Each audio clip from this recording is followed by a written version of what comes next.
নমস্কাৰ বন্ধু বান্ধৱীসকল 19 জানুৱাৰীৰ দিনটো আপোনালোকৰ বাবে এক গুৰুত্বপূৰ্ণ অধ্যায় কাৰণ 19 জানুৱাৰীত আপোনালোকৰ টেট পৰীক্ষা অনুষ্ঠিত হ'বলৈ গৈ আছে। টেট পৰীক্ষা হৈছে আপোনাৰ স্বপ্নৰ গৰাকী এজন শিক্ষক হোৱাৰ পদক্ষেপ, কিন্তু মনত ৰাখিব জীৱন কেতিয়াও এটা পৰীক্ষাত সীমাবদ্ধ নহয়। টেট এটা সুযোগ মাত্ৰ, কিন্তু আপোনাৰ দক্ষতা, শক্তি আৰু আত্মপ্ৰেৰণা বহু ক্ষেত্ৰত দিশ দেখুৱাব পাৰে। মই জানো আপোনালোকৰ মাজত বহুজনৰ মনত ভয় আছে, হয়তো সন্দেহ আছে, কিন্তু সেই ভয়ক সাহসত পৰিণত কৰক। কেতিয়াও পাহৰিব নালাগে যে এজন ব্যক্তি পৰীক্ষাৰ নম্বৰৰ পৰাই মাত্ৰ পৰিচিত নহয়, তেওঁ জীৱনত কি কৰিব তাৰ ওপৰত পৰিচিত।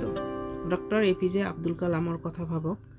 তেওঁ এজন বৈমানিক হোৱাৰ সপোন দেখিছিল, কিন্তু তেওঁ প্ৰথম পৰীক্ষাত উত্তীৰ্ণ হোৱা নাছিল। কল্পনা কৰক যদি তেওঁ তাতে থমকি ৰলেহেঁতেন, তেতিয়া কি হ'লেহেঁতেন?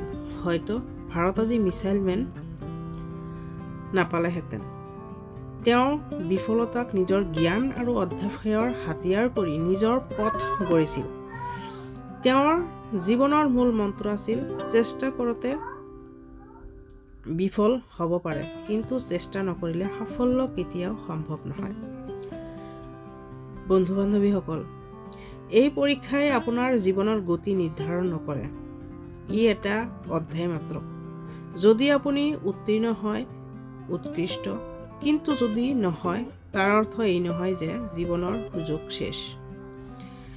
যিজনে আঁতৰি নাযায় তেওঁ নিজে পথ বিচাৰি পায়। টেট পৰীক্ষা উত্তীৰ্ণ হোৱা নোহোৱা এটা সূচক মাত্ৰ, কিন্তু আপোনাৰ অভিজ্ঞতা, শিক্ষা আৰু মনোভাৱেই আপোনাক সফলতালৈ লৈ যাব।